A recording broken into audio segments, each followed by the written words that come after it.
Hello guys, good morning. So ngayon, nandito kami sa aming maliit na fish pan. Sama ko si Bra Bra. Magpapakain muna kami ng aming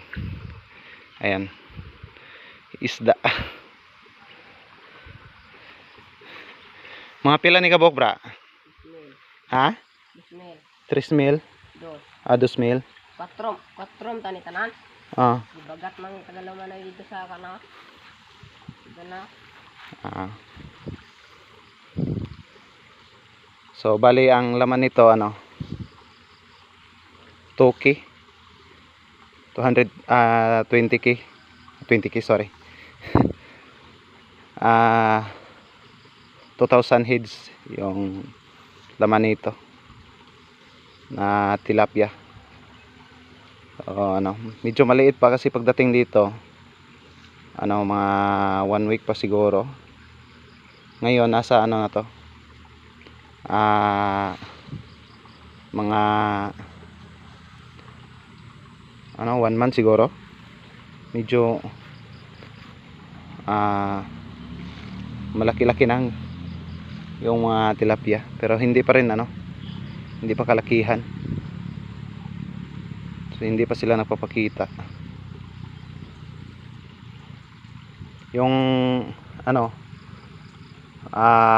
pagkain namin sa kanila ay yung mga floater. Hindi pa sila napapakita ba?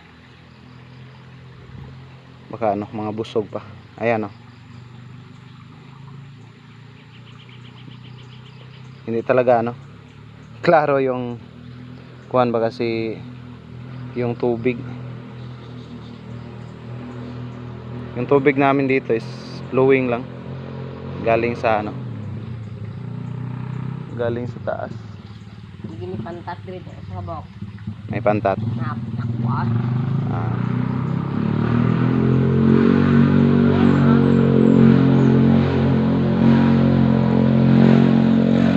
Dati malaki to yung mailagay namin dito, nasa mga 500, mga 5K yata, kasi yung fish pa namin dati umabot yan hanggang doon sa may kahoy sa gilid ng lubi hanggang dito. Ngayon hindi namin na trabaho kasi bumalik na kami sa trabaho. Dati nung nagka-pandemic kasi bakante kaming lahat magkakapatid dito nakatambay. So kuhaan namin, malaki yung nakuha namin na fish pan. Pero mahirap kasi gawin tong fish pan, kasi pagkatapos mag-harvest papatuyuin, tapos kukunin mo yung mga putik, tapos may ilalagay ka pa para magkaroon ng tawag dyan, yung lumot dito sa Bisaya, algae. Tapos ayan, diyan diyan ka na maglalagay ng kuan, mga similya.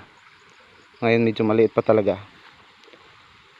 pero yung kuan namin dito simula pag lagay namin sa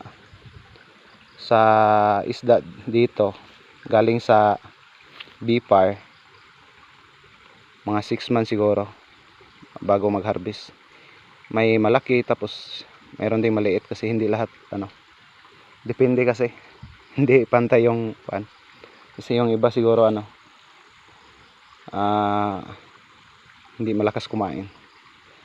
So ito lang muna sa ngayon. Ito po yung aming ginagawa dito sa bukid. So maraming salamat po, ingat po kayo. God bless po. Thank you po. Bye bye.